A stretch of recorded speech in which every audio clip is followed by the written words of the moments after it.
Astaghfirullah. Bismillahirrahmanirrahim. Assalamualaikum warahmatullahi wabarakatuh.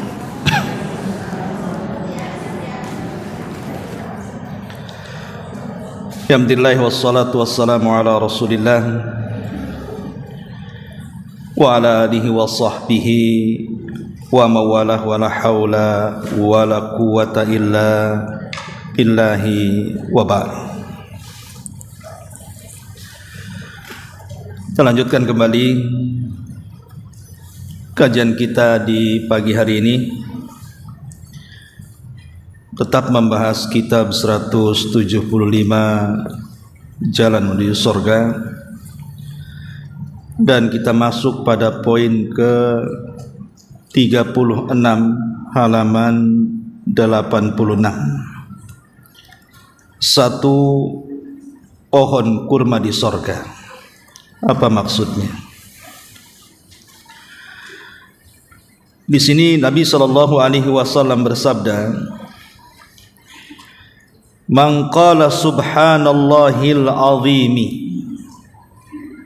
wa bihamdihi ghurisat lahu nakhlatun fil jannah."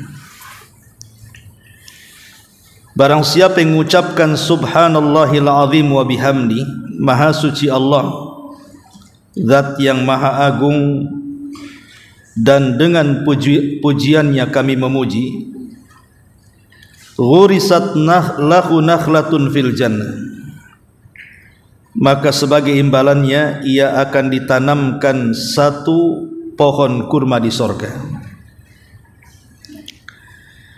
Berapa banyak pohon kurma yang akan ditanamkan bagi orang yang kesehariannya selalu memperbanyak mengucapkan zikir ini.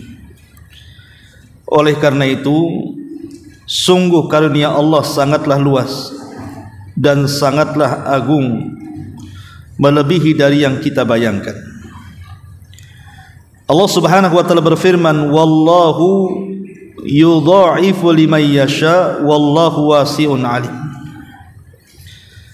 Dan Allah melipat gandakan ganjaran bagi siapa yang ia kehendaki, dan Allah maha luas karunia-Nya lagi maha mengetahui. Kemudian pada poin ke-37 masih ada sangkut pautnya juga. Rasulullah SAW bersabda, "Man qala subhanallahi wa bihamdi fi yaumin mi'ata marratin khuttat khatayahu wa in kanat misla zabadil bahri." Barang siapa yang mengucapkan subhanallah wa bihamdi, maha suci Allah, dan dengan pujiannya kami memuji, 100 kali dalam sehari, niscaya akan dihapuskan dosa-dosanya walaupun banyaknya seperti buih di lautan. Dan juga Rasulullah SAW bersabda, "Man qala subhanallahi wa bihamdi mi'ata marratin ghufirat lahu dhunubuhu wa in kanat mithla zabadil bahri." Barang siapa yang mengucapkan subhanallah wa bihamdi, maha suci Allah dan segala pujiannya kami memuji, 100 kali, niscaya akan diampunkan dosa-dosanya walaupun banyaknya seperti buih yang ada di lautan. Baik, dua poin ini 36 dan 37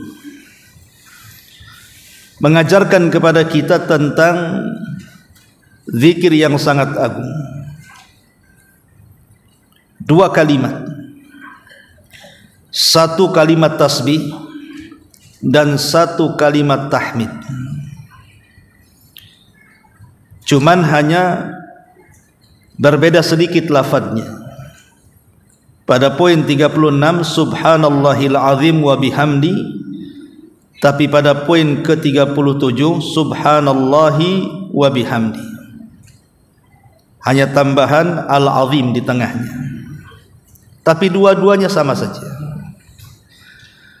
Karena dua-duanya maksudnya adalah hendak bertasbih kepada Allah dan memuji Allah Subhanahu wa taala. Tapi lihat di sini, jangan lihat pendeknya kalimat. Memang pendek subhanallahil azim wa bihamdi atau subhanallah wa bihamdi. Pendek kalimatnya. 3 kali baca saja sudah hafal. Tetapi lihat kandungannya, nanti kita jelaskan. Kenapa kemudian 2 zikir ini atau 2 kalimat zikir ini mengandung keutamaan yang luar biasa. Pada poin ke-36, Nabi SAW menyebutkan ganjarannya, ghurisat lahu nakhlatun fil jannah. Ibu baca 1 kali saja, subhanallahil azim wa bihamdi, itu balasannya sudah ditanamkan 1 pohon kurma di sorga. Ibu pulang dari sini saja sampai rumah gitu ya, baca saja subhanallahil azim wa bihamdi, kira-kira sudah dapat berapa banyak? Anggaplah 200 kali. Berarti ibu sudah punya 200 pohon kurma di sorga. Padahal kurma di Batam ini sulit tumbuh. Sekalipun tumbuh susah berbuah. Sekalipun berbuah kualitasnya tidak sama dengan ajwa. Tetapi itulah di antara karunia Allah Subhanahu wa taala. Makanya kata pengarang di sini, ini semua adalah karunia Allah yang sangat luas sekali.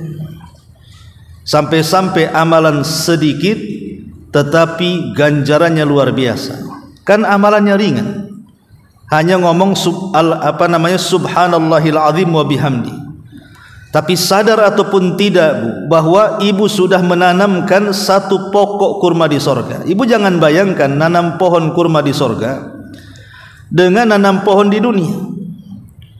Nanam pohon di dunia ini sulitnya minta ampun. Mulai dari menanam dari benihnya sampai kemudian tumbuh besar dan berbuah, itu berapa banyak usaha yang harus kita keluarkan. Tapi tanaman di sorga itu tidak seperti itu, ditanam langsung berbuah, kan begitu. Ini kita tidak bisa bayangkan. Makanya beliau mengatakan di sini, sungguh karunia Allah sangatlah luas dan sangat agung, melebihi dari yang kita hayalkan, yang kita bayangkan. Karena mustahil orang nanam langsung berbuah, apalagi kita tahu bahwa kenikmatan buah kurma di sorga itu tidak pernah dilihat mata, didengar telinga, bahkan terlintas dalam pikiran manusia pun tidak. Betapa indah dan nikmatnya. Makanya jangan sia-siakan memperbanyak zikir kepada Allah Subhanahu wa taala, terlebih sekarang berada di bulan Hurum. Adapun pada poin ke-37, maka pahalanya berbeda.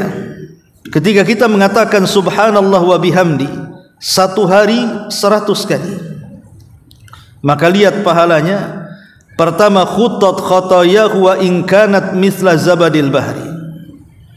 Niscaya akan dihapuskan dosa-dosanya walaupun banyaknya sebuih di lautan. Siapa yang bisa menghitung bulir-bulir buih di lautan, Bu? Nggak ada yang bisa.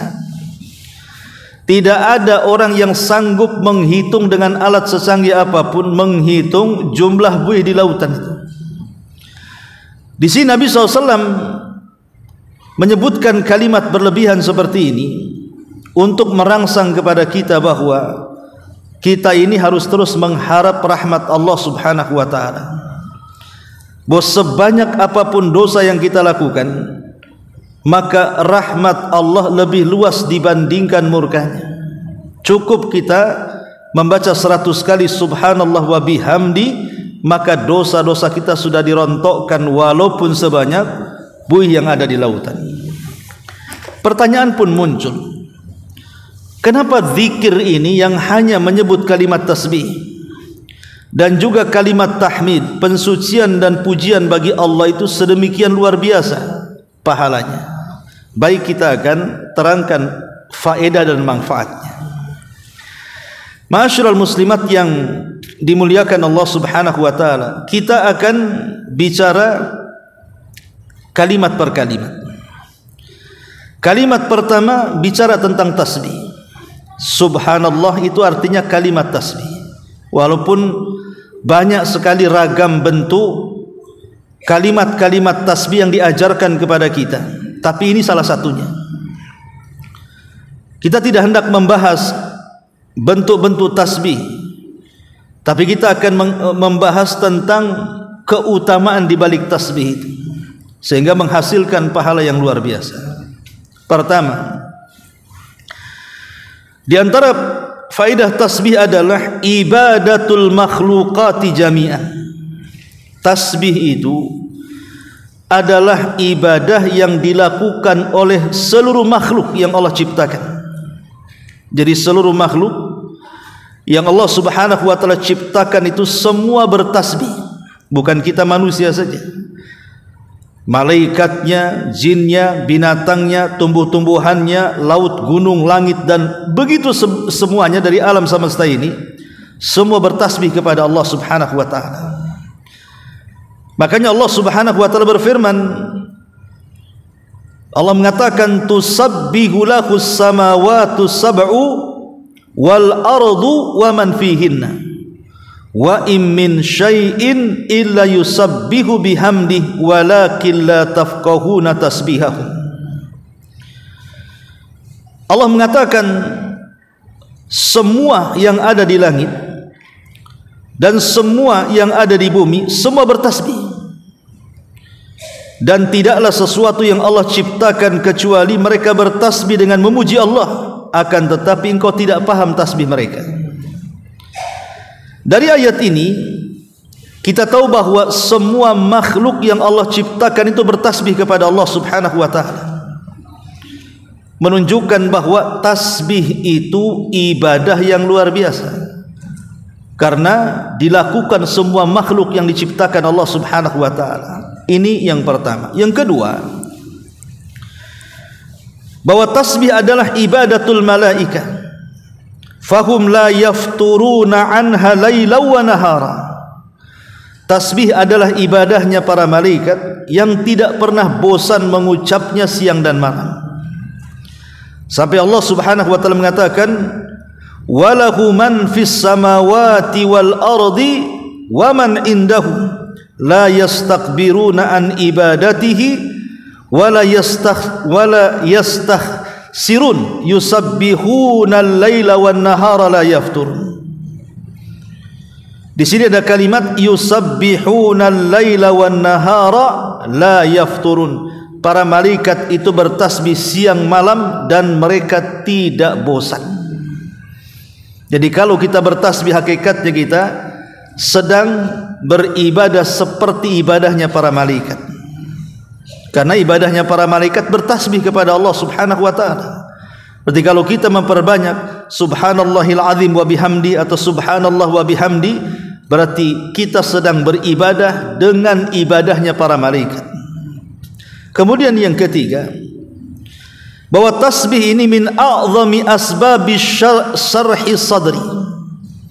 Tasbih ini adalah sebesar-besarnya sebab bagi orang yang sempit dadanya akan mudah lapang. Ibu kalau banyak masalah, entah masalah rumah tangga, entah masalah ekonomi, entah masalah kesehatan, entah masalah kena fitnah, kena bully, sebutkan masalahnya. Yang masalah itu menyempitkan dada. Maka masalah yang menyempitkan dada, orang kan ingin lapang dadanya. Karena lapang dada itu salah satu solusi untuk mengurai masalah. Masalah sekecil apapun kalau sempit dada susah untuk diuraikan. Tapi masalah sebesar apapun kalau lapang dadanya akan mudah diuraikan. Lah salah satu penyebab terbesar yang bisa melapangkan dada adalah memperbanyak tasbih. Makanya ini dicontohkan oleh Nabi sallallahu alaihi wasallam. Dan itu diisyaratkan di dalam Al-Quranul Karim. Allah mengatakan laqad walaqad na'lamu annaka yadhiku sadruka bima yaqulun fasabbih bihamdi rabbika wa kum minas sajidin wa'bud rabbaka hatta ya'tiyakal yaqin. Dan sungguh kami mengetahui engkau wahai Muhammad sempit dadamu terhadap orang apa yang dikatakan orang-orang kafir itu kepadamu. Bagaimana tidak sempit dada Nabi? Nabi dikatakan gila, Nabi dikatakan tukang tenun, tukang sihir, Nabi dikatakan perangkai syair, Nabi dikatakan pemecah belah, macam-macam tuduhan kepada Rasul. Belum lagi fitnahan-fitnahan, gibahan-gibahan, bulian-bulian yang dilakukan orang-orang kafir kepada Rasul.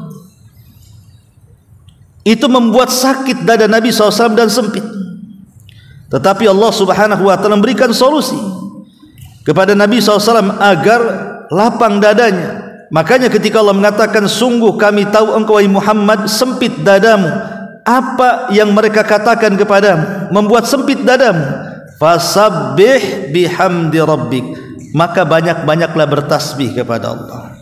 Allah mengatakan fasabbih, kalau begitu banyak-banyak bertasbih dengan memuji Rabbmu, dan jadilah orang-orang yang senantiasa bersujud kepadaku, dan sembahlah Rabbmu sampai kematian menjemput. Lihat, Allah memberikan solusi kepada nabinya, fasabbih, supaya dia bertasbih.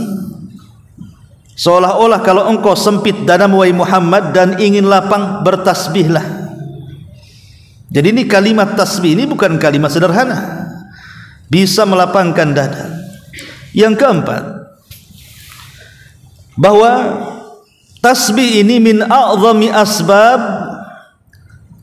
tafrijil qurub, bukan hanya melapangkan dada, tetapi bisa menyelesaikan permasalahan yang rumit.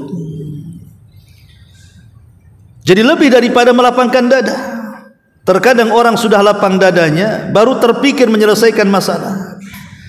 Tapi lebih daripada itu bisa menyelesaikan masalah. Ingat kisah yang Allah ceritakan di dalam Al-Quran ketika menceritakan kisah Dhunnun. Dhunnun itu pemilik ikan, maksudnya Nabi Allah Yunus alaihi salatu wassalam. Nabi Yunus alaihi salatu wassalam, Yunus ibn Matta ini pernah diberikan ujian oleh Allah Subhanahu wa ta'ala, ditelan ikan karena kesalahan dia meninggalkan kaumnya sebelum Allah perintahkan. Tentu ada alasannya Nabi Yunus meninggalkan kaumnya, karena dia sudah berdakwah berpuluh-puluh tahun tidak ada yang masuk Islam. Makanya kemudian lebih baik dia mencari tempat baru untuk berdakwah kalau memang tempat itu tidak bisa didakwahi. Lah sebelum perginya Nabi Allah Yunus dari kaumnya ini, dia sempat mengancam bahwa akan turun azab kepada kalian. Sebelum azab itu turun, Nabi Yunus pergi. Lah umat yang ditinggalkannya rupanya melihat tanda-tanda azab itu ada, makanya mereka bertobat semuanya. Nabi Yunus tidak tahu kaumnya sudah bertobat karena dia sudah pergi. Disitulah kemudian kepergian Nabi Yunus dari kaumnya tanpa seizin Allah. Makanya Allah Subhanahu wa ta'ala menghukum Nabi Yunus agar ditelan oleh ikan paus, kemudian dibawa ke dasar lautan dan diberikan 3 kegelapan. Kegelapan di perut ikan, kegelapan di dasar lautan, dan kegelapan di tengah malam. Tetapi Allah Maha Kuasa, Nabi Yunus tidak meninggal. Apa rahasia Nabi Yunus diselamatkan dari perut ikan sehingga dimuntahkan ke daratan? Allah Subhanahu wa ta'ala gambarkan, falaula annahu minal musabbihina lalabisa fi batnihi ila yaumi yub'atsun. Kalau bukan karena hamba saleh Yunus alaihi salatu wassalam itu terus bertasbih dalam perut ikan itu, tentu dia akan tinggal di perut ikan itu sampai kiamat dibangkitkan. Maknanya Nabi Yunus tidak sampai kiamat dibangkitkan, dia sudah lepas dari perut ikan. Apa rahasianya? Tasbih. Dia banyak bertasbih kepada Allah Subhanahu wa ta'ala. Ini yang keempat. Yang kelima, bahwa tasbih adalah ahabbul kalam ila rahman wa athqaluhu fil mizan. Kalimat tasbih subhanallah adalah kata-kata yang paling dicintai Allah. bahkan kata-kata yang bisa memberatkan timbangan di hadapan Allah. Ibu kalau merayu suami, tentu kan akan mengambil kata-kata yang oleh suami suka supaya keluar uangnya kan, Bu. Tapi kalau seandainya kata-katanya tidak dirangkai dengan baik, tentu kata-kata itu tidak disukai. Kalau suami saja suka ibu merayu sampai keluar dompetnya, keluar isi ATM-nya, maka Allah Subhanahu wa ta'ala lebih daripada itu. Kalau kita bisa mengambil kalimat-kalimat yang disukai oleh Allah Subhanahu wa ta'ala, maka Allah akan balik menyukai kita. Dan kalau Allah sudah menyukai kita, ibu sudah tahu para malaikat akan suka dengan kita, bahkan penduduk bumi pun akan suka dengan kita. Lah salah satu kalimat yang paling dicintai Allah adalah tasbih. Kalimat yang paling disukai Allah adalah tasbih, ucapan subhanallah. Bahkan lebih daripada itu memberatkan timbangan. Makanya Nabi SAW sampai mengatakan kalimatani khafifatani 'alal lisani thaqilatani fil mizani ila habibatani ila rahmani subhanallah wa bihamdi subhanallahil azim. Dua kalimat kata Rasul, ringan dalam lisan, semua orang bisa mengucapkan, tinggal gerakkan saja lisan. Tetapi bukannya ringan di lisan itu tidak memberatkan timbangan, justru memberatkan timbangan. Lebih daripada itu, dicintai Ar-Rahman, karena kalam itu adalah kalam yang paling dicintai Allah. Kalam apa itu? Subhanallah wa bihamdi subhanallahil azim. Kalimat tasbih itu kalimat yang sangat dicintai Allah dan bisa memberatkan timbangan Allah Subhanahu wa ta'ala. Kita tahu bahwa yang menyelamatkan kita pada hari kiamat karena beratnya timbangan, kan? Bukankah Allah yang mengatakan faman thaqulat mawazinuhu fahuwa fi 'ishati radhiyah. Kalau berat timbangan kita, kata Allah, maka kita akan diberikan kehidupan yang diridhai oleh Allah, artinya akan diberikan banyak kesenangan. Tapi kalau ringan timbangannya, fa ummuhu hawiyah, maka dia akan dimasukkan ke neraka hawiyah. Lah salah satu yang bisa memberatkan timbangan, bahkan yang paling mudah memberatkan timbangan, adalah tasbih. Kalau kita mungkin mau sedekah, perlu cari uang, kemudian sudah dapat disedekahkan, kadang berat hati karena belum dibeli ini beli itu. Aduh gimana, yang tadinya niat nyumbang 10 juta jadi 10.000 ya. Kalau kita mau sholat untuk memberatkan timbangan, Bu, perlu wudu, pakai pakaian, belum lagi malasnya, ngantuk dan lain sebagainya. Apalagi kalau mau haji atau umroh, berat kan itu. Tapi ada amalan yang tidak perlu berat-berat dalam hidup kita memberatkan timbangan, cukup bertasbih saja dengan mengucapkan subhanallah bihamdi subhanallahil azim, selesai. Terus kita ucapkan, lama-lama timbangan kita berat. Lama-lama timbangan berat. Sama ibu kalau makan 4 kali, itu lama-lama timbangan berat. Gitu. Maksudnya kalau badan kita, tapi timbangan di hadapan Allah adalah dengan amal. Kemudian yang selanjutnya di antara keutamaan tasbih juga adalah min ajallil ibadati wa a'dhamuha ajran. Bahwa tasbih ini adalah seagung-agungnya ibadah dan sebesar-besarnya pahala, karena bisa menghapuskan banyak dosa, sebagaimana hadis yang kita bahas di sini. Kata Nabi SAW, subhanallah wa bihamdi fi yaumin mi'ata marratin khuttat khatayahu wa in kanat mithla zabadil bahri. Ucapan subhanallah wa bihamdi 100 kali dalam sehari itu cukup untuk menghapuskan kesalahan. Kenapa kok terhapus kesalahan? Bukankah terhapus kesalahan itu karena ada kebaikan yang menimpanya? Itulah rahasianya. Kenapa orang yang membaca subhanallah wa bihamdi itu semua kesalahannya akan mudah dihapuskan, bahkan walaupun sejumlah buliran-buliran buih di lautan itu? Karena kesalahan itu hilang karena ada kebaikan yang menimpanya, yang menghapuskannya. Karena Allah yang mengatakan innal hasanat yudhibnas sayyi'at, sesungguhnya kebaikan itulah yang menghilangkan keburukan. Lah kebaikan itu yang paling besar adalah tasbih. Tasbih itulah yang menjadikan keburukan-keburukan kita hilang. Kemudian juga di antara fadilahnya adalah min a'zami ma yukaffirullahu bihi 'anil abdi sayyi'at, bahwa tasbih ini sesuatu yang paling besar, di mana semua hal-hal yang buruk dalam kehidupan kita itu akan dihapuskan oleh Allah Subhanahu wa ta'ala. Bahkan lebih daripada itu, dicatat 1000 kebaikan dan akan dihapuskan 1000 kesalahan. Nabi mengatakan, ya, ayajizu ahadukum an yaksiba kulla yaumin alfa hasan. Lemahkah kalian, kata Rasul, untuk mengambil satu hari itu 1000 kebaikan? Sahabat mengatakan, bagaimana caranya? Satu hari mendapatkan 1000 kebaikan itu bagaimana caranya? Maka Nabi SAW mengatakan, yusabbihu mi'ata tasbihatin, bertasbihlah 100 tasbih, fayuktab lahu alfa hasanah, maka akan dicatat 1000 kebaikan. Au yukhattu anhu alfa khati'atin, bahkan dihapus 1000 kesalahan. Coba amalan apa yang lebih besar bisa menggugurkan keburukan pada diri kita ini melebihi tasbih? 100 kali tasbih, 1000 kebaikan diberikan, 1000 kesalahan dihapus. 100 saya kira enggak lambat lah, 10 menit saja bisa ada 100 itu. Kalau mau nyicil ya enggak apa-apa, pagi 10, siang 10, malam 10, kan begitu dicicil sampai 100 kali.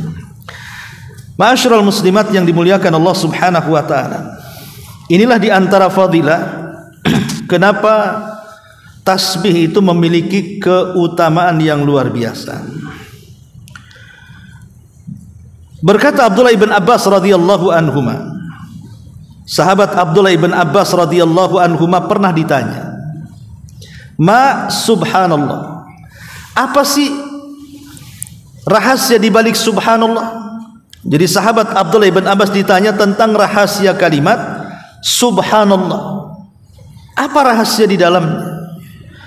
Maka Abdullah ibn Abbas radhiyallahu anhuma mengatakan, kalimatan radiyahallahu azza wa jal li nafsihi wa amara biha malaikatahu wa fazi'alaha al-akhyaru min khalqi. Kata Abdullah ibn Abbas, dia adalah sebuah kalimat yang Allah sangat redha dengan kalimat itu. Jadi itu adalah sebuah kalimat yang Allah sangat redha dengan kalimat itu bagi dirinya, dan Allah perintahkan dengan kalimat itu para malaikat untuk membacanya dan membuat ketakutan makhluk-makhluk terbaik yang ada di permukaan bumi. Itulah kalimat subhanallah, kata Abdullah ibn Abbas radhiyallahu anhu. Kemudian Talha ibn Ubaidillah radhiyallahu an, satu hari dia datang kepada Nabi sallallahu alaihi wasallam bertanya soal tafsir daripada subhanallah. Talha ibn Ubaidillah, seorang sahabat Rasul, datang kepada Nabi bertanya soal tafsir daripada subhanallah. Apa kata Nabi sallallahu alaihi wasallam? Tanzihullahi tabaraka wa ta'ala an kulli su'in.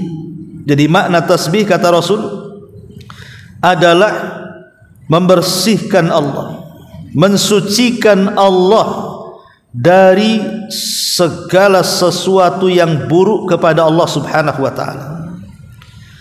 Jadi tasbih itu artinya menafikan sesuatu yang membuat Allah itu cacat, yang membuat Allah itu penuh aib, yang membuat Allah itu penuh kekurangan. Kita bersihkan semuanya dari hal-hal yang buruk bagi Allah Subhanahu wa ta'ala.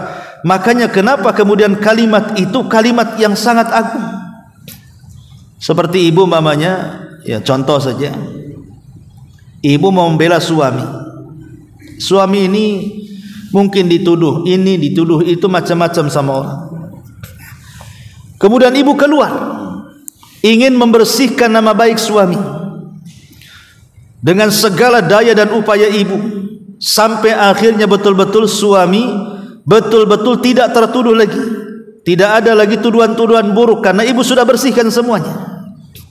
Kira-kira ketika suami keluar rumah saja tidak berani karena dituduh manusia begini dan begitu, tiba-tiba kemudian dapat kabar dia sudah hilang lagi, tidak ada yang membuli, menggibah, tidak ada keburukan lagi, tentu suami akan senang.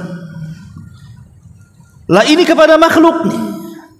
Maka ketika kita membersihkan sesuatu yang membuat Allah kurang, yang membuat Allah cacat, yang membuat Allah tidak sempurna, tentu Allah akan senang dengan kita.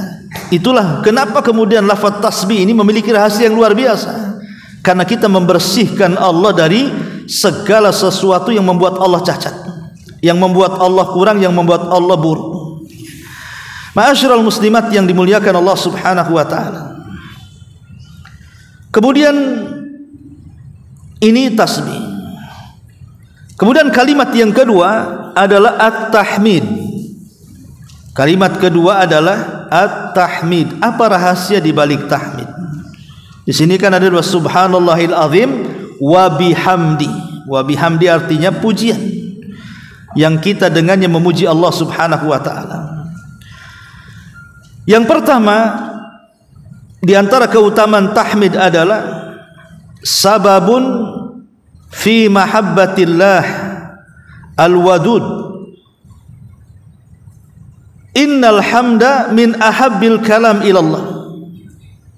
Jadi ucapan tahmid, pujian bagi Allah, itu adalah sebab di mana kita akan mendapatkan kecintaan Allah Subhanahu wa taala, karena kalimat tahmid adalah kalimat yang disukai Allah. Sebagai balasannya Allah mencintai kita. Nabi SAW mengatakan ahabbul kalam ilallah arba'un. Ada 4 kalimat yang Allah paling suka. Lah salah satunya adalah walhamdulillah, ucapan alhamdulillah. Ini yang pertama. Kemudian yang kedua, tahmid adalah salah satu dari bagian ayat-ayat dalam surah Al-Fatihah. Dan kita tahu rahasia surah Al-Fatihah, satu-satunya surat yang disebut dengan induk daripada seluruh Al-Quran, bahkan induk dari seluruh kitab-kitab langit. Al-Fatihah itu bukan hanya induk Quran saja, bahkan kitab-kitab langit itu terinduk dengan surah Al-Fatihah. Makanya Imam Ibnul Qayyim rahimahullahu ta'ala sampai membuat satu kajian, dan di dalam kitabnya menjelaskan tentang makna per makna surah Al-Fatihah itu. Lah di dalam surah Al-Fatihah itu dimulai dengan pujian Allah Subhanahu wa taala. Alhamdulillahirabbil alamin. Karena bismillahirrahmanirrahim itu menjadi khilaf para ulama apakah itu bagian dari Fatihah atau tidak. Menurut Imam Syafi'i memang bagian daripada surah Al-Fatihah. Tetapi jumhur mayoritas para ulama mengatakan bahwa Al-Fatihah itu dimulai dari alhamdulillahirabbil alamin. Tetapi bacaan basmalah itu memang disyariatkan setiap membaca surat baca basmalah, kecuali surah Al-Anfal. Ada yang mengatakan karena surah Al-Anfal itu kecuali surah At-Taubah, karena surah At-Taubah itu bagian daripada, ada yang mengatakan bagian daripada surah Al-Anfal, ada yang mengatakan karena di dalamnya bicara soal membongkar keburukan orang-orang munafik. Tapi yang jelas bahwa tahmid itu bagian daripada surah Al-Fatihah. Yang kedua, yang ketiga, sababun fi maghfirati dzunub wa jalbur rizqi war rahmah. Bahwa tahmid, pujian bagi Allah Subhanahu wa taala, itu menyebabkan datangnya ampunan Allah, bahkan lebih daripada itu bisa mendatangkan banyak rizki, bisa mendatangkan banyak rizki dan memudahkan untuk mencari rizki. Jadi kalau ibu jadi pengusaha gitu kan, ada kesulitan dalam usaha, perbanyak saja memuji Allah Subhanahu wa taala. Maka itu akan memudahkan kita mendapatkan rezeki yang banyak. Dan itu sebagaimana hadis yang panjang sekali yang disahihkan oleh Syekh Nasiruddin Al-Albani rahimahullahu taala. Kemudian yang keempat, sababun fi nuzulil matari wal barakah. Menjadi sebab turunnya hujan dan berkah. Menjadi sebab turunnya hujan dan berkah. Disebutkan dalam hadis dari Aisyah ummul mukminin radhiyallahu anha. Nabi SAW mengatakan, innakum syakautum jadba diyarikum wastikharal matari an ibani zamanihi ankum wa qad amarakumullahu azza wa jal wa wa'adakum an yastajiba lakum. Alhamdulillahi rabbil alamin arrahmanir rahim maliki yaumiddin la ilaha illallah yaf'alu ma yurid Allahumma antallahu la ilaha illa antal ghani wa nahnul fuqara anzil alainal ghaitha waj'al ma anzalta lana quwwatan wa bala'an wa bala'an ilahin. Sahahahu Albani. Kata Nabi, kalian selalu mengeluh tentang kekeringan daerah-daerah kalian dan sulitnya hujan menimpa kalian. Pada Allah sudah merintahkan kepada kalian dan Allah janjikan kepada kalian bahwa doa-doa kalian akan diijabah. Artinya kalau kalian minta berkah, minta hujan, Allah akan ijabah. Kemudian Nabi SAW menyebutkan zikir ini yang dimulai dengan kalimat Alhamdulillahi Rabbil Alamin. Dari sini kata para ulama, lihat bagaimana tahmid itu bisa menjadikan sebab turunnya hujan dan berkah. Kemudian yang kelima, bahwa tahmid adalah afdalud doa, seutama-utama doa. Seutama-utama doa. Nabi SAW menyebutkan ada dua kalimat yang merupakan seutama-utama doa. Pertama, la ilaha illallah. Sebagaimana Rasul mengatakan afdalul dzikri la ilaha illallah. Yang kedua, alhamdulillah. Sebagaimana Rasul mengatakan afdalud du'ai alhamdulillah. Seutama-utama doa adalah ucapan alhamdulillah. Karena kita tahu bahwa di antara adab kita berdoa kepada Allah sebelum meminta adalah dengan memuji. Sama lah kalau ibu minta sesuatu sama suami kan dipuji dulu. Lah mimbabil aula tentu kepada Allah. Makanya di antara adab berdoa kan kita memuji dengan cara apa? Memperbanyak nama-nama Asmaul Husna. Kemudian bersalawat kepada Nabi dan yang lainnya, kemudian meminta. Makanya alhamdulillah pujian itu seutama-utama doa. Kemudian yang keenam, bahwa pujian juga mauridu adimin mauridun azimun lis-sadaqati. Bahwa ucapan tahmid, pujian-pujian bagi Allah itu adalah seagung-agungnya dari sedekah. Sedekah itu kan tidak mesti harus punya harta, tetapi bisa juga sedekah itu dalam bentuk zikir. Karena di zaman Nabi SAW ada orang-orang miskin ngadu kepada Nabi dan mengatakan, ya Rasul, zahaba ahlud duthuru bil ujur. Rasul, enak kali orang kaya itu, mereka bisa membawa ke pahala kekayaan mereka yang kami tidak bisa. Mereka bisa haji, kami tak bisa. Mereka bisa kurban, kami tak bisa. Ya, mereka bisa bangun masjid, kami tak bisa. Karena kami orang miskin tidak punya uang. Maka Nabi SAW mengatakan, awalaisa qad ja'alallahu lakum ma tasaddaqun. Jangan salah kata Rasul, kalian juga bisa bersedekah. Sebagaimana mereka membawa pahala dengan sedekah mereka, kalian juga bisa membawa pahala dengan sedekah kalian, katanya. Orang-orang miskin ini mengatakan, ya Rasul, maksudmu apa kan itu? Maka Nabi SAW mengatakan, inna bi kulli tasbihatin sadaqah wa kulli takbiratin sadaqah wa kullu tahmidatin sadaqah wa kullu tahlilatin sadaqah. Bukankah ucapan subhanallah, Allahu akbar, alhamdulillah, dan juga la ilaha illallah adalah sedekah. Lihat bagaimana Rasul memasukkan kalimat alhamdulillah bagian daripada sedekah. Jadi sedekah tidak mesti dalam bentuk harta, bisa dalam bentuk zikir, dan sama saja dapatnya. Apalagi bisa menggabungkan dua-duanya. Ibu bisa sedekah dengan harta, ibu juga bisa sedekah dengan zikir. Makin cemburulah orang-orang miskin itu. Ya. Ini di antaranya. Kemudian juga bahwa tahmid adalah wasiyatu sayyidina Ibrahim alaihi salatu wassalam. Pujian kepada Allah itu adalah wasiat Nabi Allah Ibrahim alaihi salatu wassalam, dan itu peristiwanya ketika Rasul dalam peristiwa Isra Mi'raj. Rasul berjumpa dengan Ibrahim di langit berapa? Di langit ke-7 kan? Di langit terakhir. Kata Nabi, laqitu Ibrahima lailata usriya. Aku diperjumpakan dengan Ibrahim di malam ketika aku di-mi'rajkan, di Isra Mi'rajkan oleh Allah Subhanahu wa taala. Faqala li, maka Nabi Ibrahim berkata kepadaku, berwasiat kepadaku, kata Nabi, ya Muhammad, aqri ummataka minni salam. Wahai Muhammad, sampaikan salamku kepada umatmu. Dari situlah kita senantiasa bersalawat Ibrahimiyah. Kenapa kita dalam salat bersalat Ibrahimiyah, Bu? Dalam tasyahud akhir ya. Karena tasyahud awal itu sampai syahadat.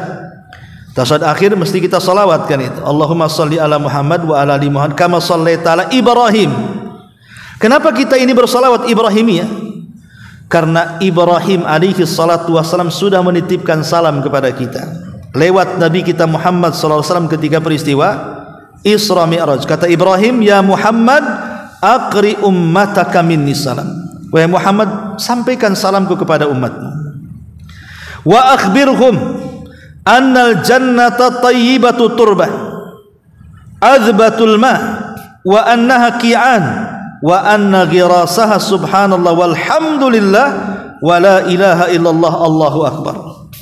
Kata Ibrahim kepada Rasul, kata Nabi Ibrahim kepada Rasulullah sallallahu alaihi wasallam, habarkan kepada mereka umatmu bahwa surga itu memiliki tanah yang baik, bahwa surga itu memiliki air yang sangat tawar, bahwa di surga itu ada satu tempat yang indah yang ditanam dengan berbagai macam tanaman yang indah. Lah tanaman-tanaman itu ditanam dengan ucapan subhanallah walhamdulillah wala ilaha illallah Allahu akbar. Di sini ada kalimat walhamdulillah. Kalau kita ingin membuat taman di dunia saja kan, nak berapa duit dikeluarkan? Ada perumahan bagus gitu kan, mau buat taman aja, nah berapa ratus juta itu kita buat taman yang indah loh ya, bukan asal taman-tamanan. Kita nghabiskan biaya banyak untuk membuat taman itu. Tetapi kalau kita mau buat taman di sorga, tidak usahlah bawa tukang, ada juga tukang di sorga. Cukup memperbanyak kalimat-kalimat ini, Allah sudah buatkan taman-taman yang indah di sorga itu. Itulah caranya membuat taman di sorga, dengan memperbanyak zikir. Salah satunya adalah kalimat alhamdulillah. Karena alhamdulillah ini ataupun tahmid wa bihamdi sama dengan tasbih. Dia zikir semua tasbih zikir semua ibadah semua makhluk yang Allah ciptakan. Sebagaimana tasbih juga adalah ucapan yang diucapkan semua makhluk yang Allah ciptakan, tahmid juga sama. Bahkan ada yang mengatakan bahwa tasbihnya malaikat, tasbihnya makhluk yang ada di alam semesta ini adalah ucapan alhamdulillah. Jadi kalau seandainya tiang masjid ini, Bu, berbicara, tiang ini kita yakin bertasbih atau tidak? Bertasbih. Jangan salah, jangan tiang yang tidak bergerak bertasbih. Ini bertasbih, cuman kita tidak tahu aja tasbihnya. Kalaulah seandainya kita diperdengarkan oleh Allah tiang ini bertasbih, maka ucapan tasbihnya adalah ucapan alhamdulillah. Kalau seandainya tiang-tiang atau mungkin ibu nampak di luar sana ada pokok-pokok pohon, kalau Allah perdengarkan mereka bertasbih, tentu mereka akan mengucapkan kalimat alhamdulillah. Jadi kalau diperdengarkan gunung bertasbih, lautan bertasbih, langit bertasbih, maka ibu akan mendengar kalimat alhamdulillah dari mulut-mulut mereka. Tapi kan Allah katakan walakin la tafqahuna tasbihahum, tapi kalian tidak tahu bagaimana cara tasbih mereka. Seandainya mereka diperdengarkan, tentu ucapannya yang keluar adalah kalimat-kalimat pujian, alhamdulillah. Makanya sering saya katakan kalimat alhamdulillah ini kalimat ajaib, diucapkan semua manusia.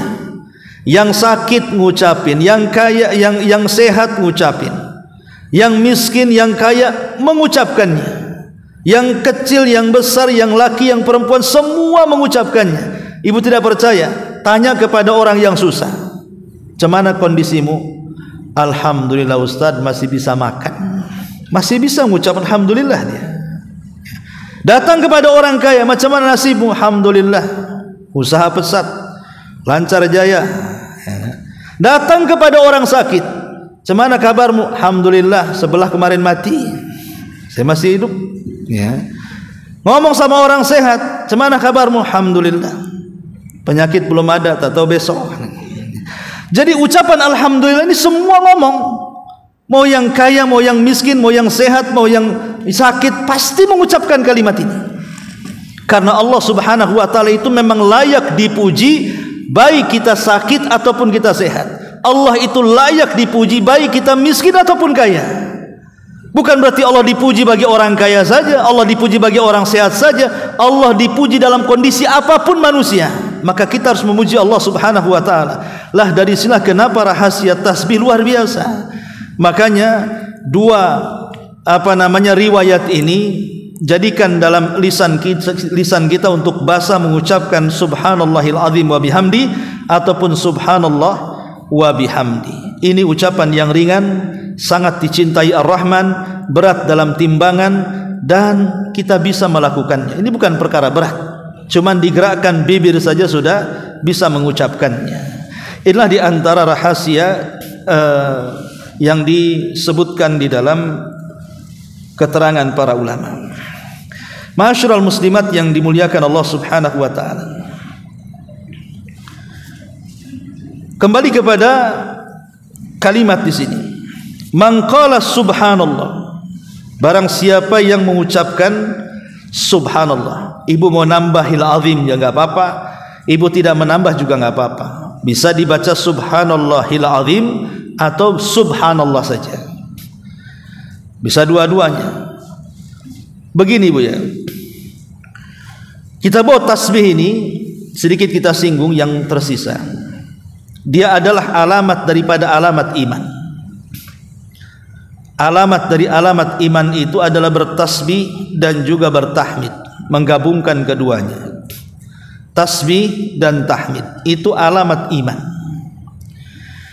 Disebutkan dalam surah As-Sajdah ayat 15. Innama yu'minu bi ayatina alladzina idza dzukkiru biha kharru sujada wasabbihu bihamdi rabbihim wa hum la yastakbirun. Kalau tadi kita rinci kalimat tasbih dan keutamaannya, tahmid dan keutamaannya, kita gabung sekarang dua-duanya. Bahwa orang yang bertasbih dan memuji Allah Subhanahu wa taala itu tanda dari tanda-tanda kuatnya iman. Allah mengatakan dalam surah As-Sajdah 15, sesungguhnya orang-orang yang beriman dengan ayat-ayat kami, mereka adalah orang-orang yang apabila diingatkan langsung tersungkur sujud. Setelah itu wa yusabbihu bihamdi, mereka bertasbih dan memuji Allah Subhanahu wa taala. Dari ayat ini kita tahu bahwa hanyalah orang-orang yang beriman yang mereka bertasbih dan bertahmid. Tapi orang yang jarang bertasbih dan bertahmid berarti dipertanyakan keimanannya. Ini yang pertama. Yang kedua, jadi tasbih dan tahmid ini adalah qarinus sabri. Dia adalah teman daripada kesabaran. Allah Subhanahu wa taala berfirman dalam surah Toha ayat 130. Fasbir ala ma yaqulun. Bersabarlah wahai Muhammad tentang apa yang mereka tuduhkan kepadamu. Sabar. sabar terhadap apa yang mereka katakan kepadamu. Wasabbih bihamdi rabbik qabla tulu'i syamsi wa qabla ghurubiha, dan bertasbihlah, bersihkan Allah, sucikan Allah, bihamdi dengan memuji Rabbmu sebelum terbit matahari dan setelah terbenamnya. Lihat bagaimana Allah Subhanahu wa taala mengiringkan kalimat sabar dengan tasbih dan tahmid. Jadi kalau ibu ingin sabar, perbanyak kalimat ini. Jadi kalau sedang diuji ya, entah ditinggal meninggal orang yang ibu cintai, entah mungkin ada yang hilang pada diri kita dari harta-harta kita. Namanya ujian kan macam-macam. Supaya mengokohkan kesabaran, seolah-olah Allah ingin mengatakan kepada Rasul itu, fasbir ala ma yakulun, sabarlah engkau wahai Muhammad terhadap apa yang mereka katakan. Dengan cara apa? Wasabbih bihamdi rabbik, perbanyak tasbih dan tahmid. Jadi tasbih dan tahmid itu untuk mengokohkan kesabaran. Ini luar biasa ya. Ini juga disebutkan oleh para. Kemudian yang kedua, yang ketiga, sebab kemenangan. Sebab kemenangan terbesar dalam kehidupan kita adalah orang yang memperbanyak tasbih dan tahmid. Ingat, ketika Nabi SAW dihabar gembirakan oleh Allah dengan kemenangan di banyak peperangan, sampai-sampai kemudian Allah Subhanahu wa taala mengabadikan kemenangan-kemenangan dalam peperangan itu di satu surat yang disebut Suratun Nasr. Apa kata Allah? Idza jaa nasrullahi wal fath.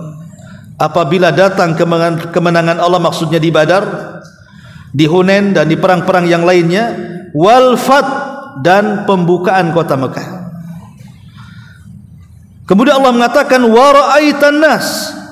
Setelah banyaknya kemenangan dalam peperangan itu, terutama Fathu Mekah dan juga perang Badar, engkau bisa melihat manusia yadkhuluna fi dinillahi afwaja. Mereka masuk Islam berduyun-duyun dari mana saja. Maka kemenangan itu adalah ada rahasianya supaya tetap tidak terkalahkan lagi dan menang terus. Fasabbih bihamdi rabbika wastaghfir innahu kana tawwaba. Maka perbanyaklah tasbih, perbanyaklah tahmid, perbanyaklah istighfar, kata Allah, supaya tetap menang ya. Jadi tasbih dan tahmid ini rahasia kemenangan ya.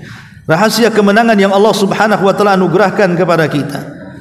Bahkan tasbih sendiri adalah rahasia suksesnya seseorang dalam berdakwah. Kalau kita ingin sukses dalam berdakwah, perbanyak tasbih dan tahmid.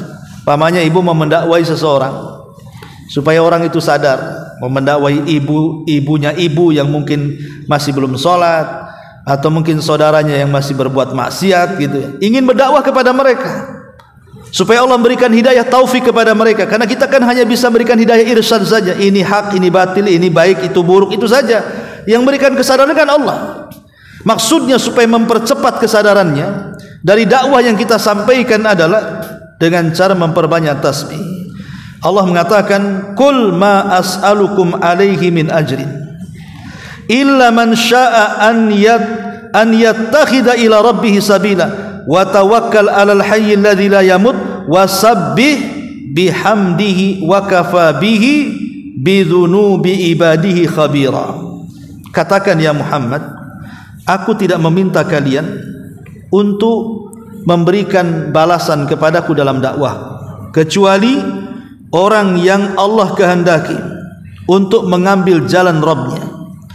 Maka bertawakallah kepada zat yang hidup, maksudnya Allah yang tidak akan pernah mati, dan bertasbihlah dengan memujinya, dan bertasbihlah dan dengan memujinya. Lihat, sebelumnya Allah katakan kepada Rasulullah, katakan ya Muhammad dalam dakwahmu, aku tidak meminta sedikit pun balasan dari kalian, kecuali orang yang Allah kehendaki mendapatkan jalan Rabbnya. Maka setelah itu bertawakallah kepada zat yang hidup dan tidak pernah mati, kemudian bertasbih dan memuji. Di sini ada kalimat bertasbih dan memuji yang diiringkan dengan dakwah. Seolah-olah ingin katakan, kalau engkau ingin sukses dalam dakwahmu, perbanyaklah tasbih dan tahmid.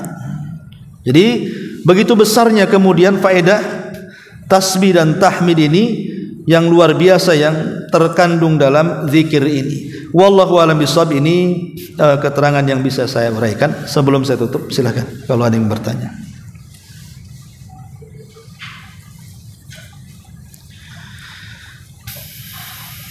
Baik, kalau tidak ada, kita tutup dengan doa kafaratul majlis. Subhanaka wa bihamdika, asyhadu an la ilaha illa anta, astaghfiruka